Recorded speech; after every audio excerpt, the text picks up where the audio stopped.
Hey everyone, Michael O'Brien here. Today we're going to be taking our first look at Fahrenheit 451, a book test effect by Josh Zandman.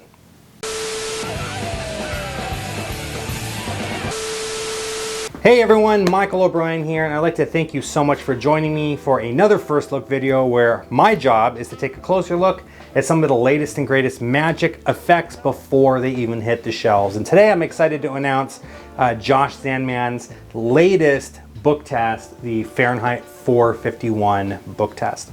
Now, in this video, I'm going to discuss with you guys some of the methods that are included in here, as well as the all new any word on any page method that Josh has included in here. But before I do any of that, let's go ahead and take a quick look at a performance of the new method. All right, have you ever read Fahrenheit 451? I have. Yeah? For those of us watching at home, just to refresh your memory, maybe if you haven't read it since high school, or maybe you've got the Cliff Notes version, it's like a dystopian future type thing where if you look here, you'll see there's firemen, but the firemen's job were not to put out the fires. They were actually the ones starting the fires. They used fires to burn any kind of books that were not approved by the government. I thought it would be kind of cool to do something with this book, okay? Now normally what I do is I flick through the pages like this. You say stop, I have you look at a word on the page, and then I tell you exactly what word it is that you're thinking of. But believe it or not, I've been accused of cheating. Some people think maybe I'm peeking at the book. Other people think maybe I can feel right about where on the page I'm stopping, and I can kind of estimate what page I'm on. So I'm going to put this entirely in your hands, but I want this to be as fair as possible. So what I'm going to have you do is just flick through the pages like this. You'll stop at any page that you want, and you're going to find a word on the page. Fair? But the word that I want you to find is a good, interesting word. I don't want you to find like an is, and, the, but, one of those words. I want you to find a good, interesting word, right? Like for example, we're here right on the very first page.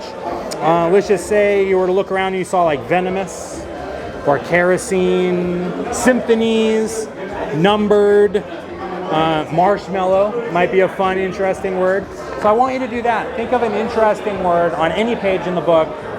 There you go. And just make sure you hold the book up so I can't see exactly what it is that you're looking at, okay? You got a word? In just a second, what I'm going to have you do is read the entire sentence that contains the word that you're thinking of. That way you got more context about where in the story you are, because I don't want you to just think of a word.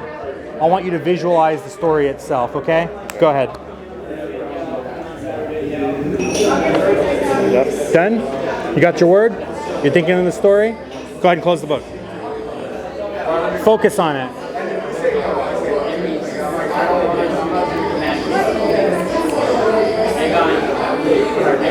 You're thinking of the word sleepwalking.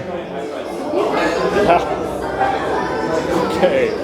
All right, so you're probably asking yourself, what makes this book test different from any other book test on the market, as well as any other book test that Josh has put out himself?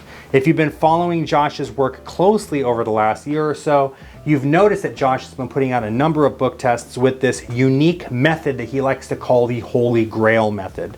Now, the Holy Grail method has evolved over time, and it has changed little by little, starting with the 1984 book test and now culminating with this Fahrenheit 451, where in my opinion, this is probably the most streamlined version of the method. The original variation of the method required the magician to memorize 20 different long words, and this version requires you to memorize 8. And that's only if you want it to be a completely fair choice of any page. What you could also do is you could tell them to look at just the left page or just the right page, and now you only have to memorize 4 words if you do that. Now, I highly recommend you memorize all 8 because it makes this super fair. But this is really how it goes. It's so simple. You have the spectator flip to any page that they want. This isn't a force. You have them look for any word on the page that they want, and of course you want to tell them to look for a word that stands out to you. Not like an is, and, the, but, short 3 or 4 letter word. You want them to find a good word. So they're looking at a word now. And now all you're going to do is tell them, I want you to read the entire sentence in your mind that contains the word that you're thinking of and visualize an image of what is going on. This is going to give you a little bit of context about the word and give me something more to work with when it comes to me trying to figure out which word it is that you're thinking of. So the spectator reads the sentence in their mind, they close the book, and you immediately know exactly which word it is that they're thinking of. You don't have to ask them a single question. There's no fishing, no forcing, no guessing. They don't write anything down. You don't have to peek at anything. It really is just that clean. They open to a random page in the book.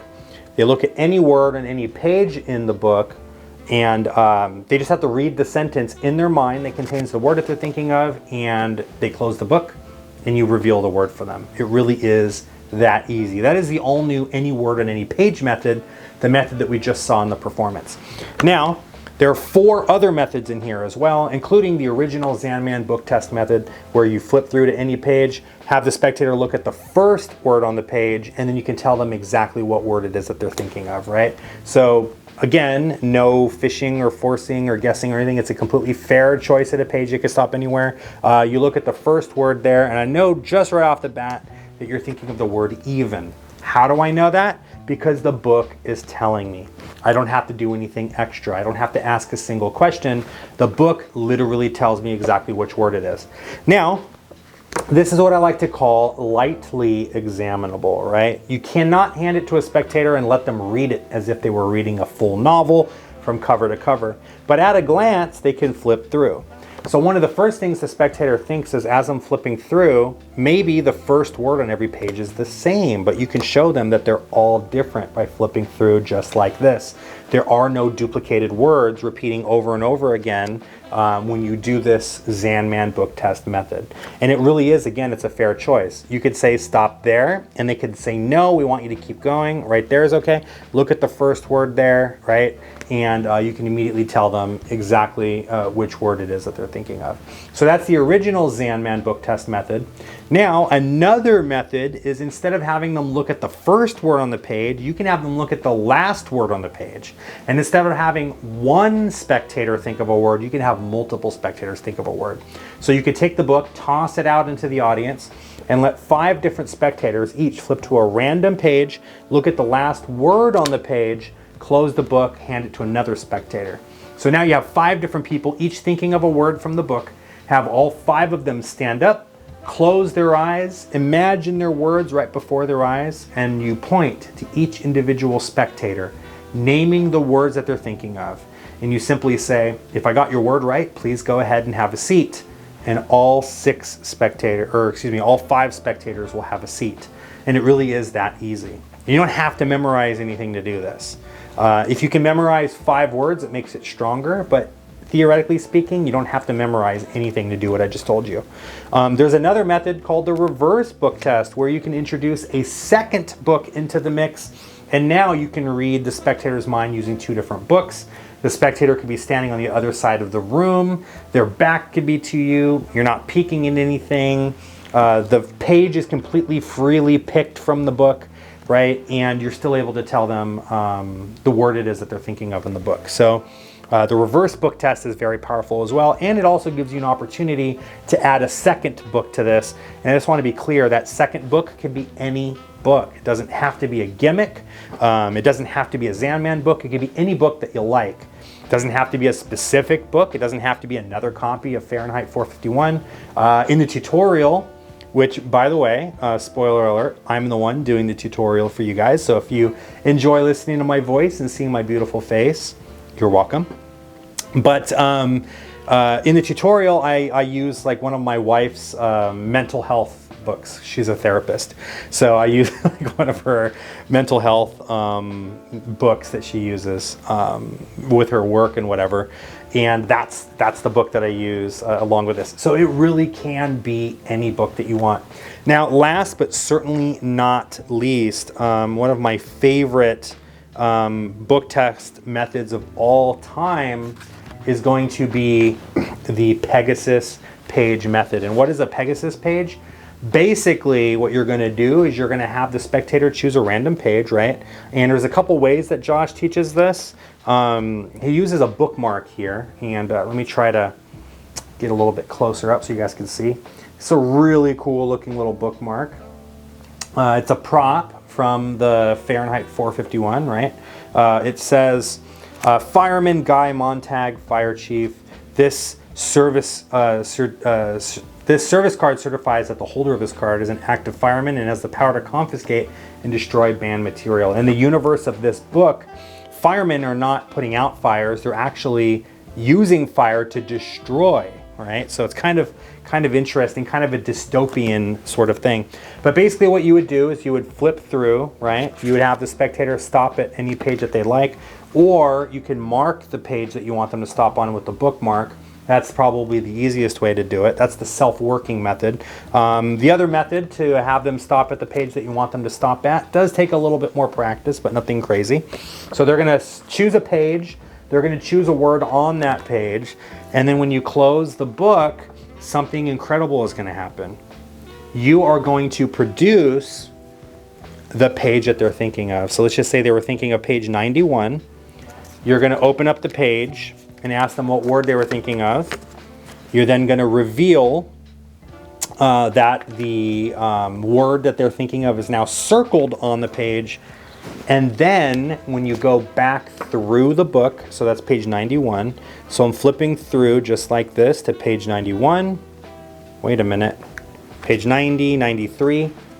You open the book and you reveal, I'm not sure if you can see that on the camera or not, page 91 is completely missing.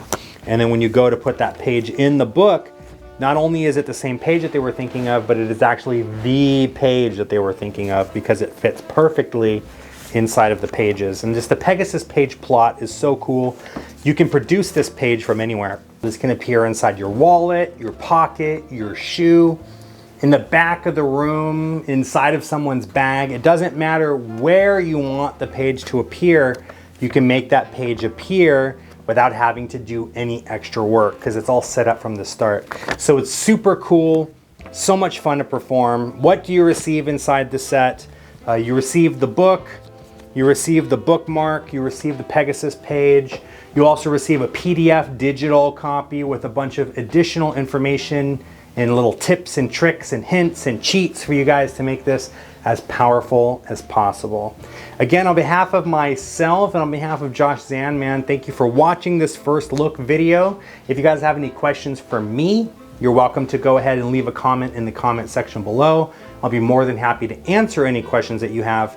If you guys have any questions for Josh, or if you want to join a community of people that own a bunch of Zandman book tests that you can bounce ideas off of and whatnot, I would highly recommend joining the Zandman book test group on Facebook. Josh is in there, I'm in there, and like I said, a whole community of people that just love the Zandman book test, that would love to share their ideas with you and answer any questions that you have about any of Josh's book tests. At the time of making this video, I don't even know how many book tests he has now, at least 20, maybe 30 books.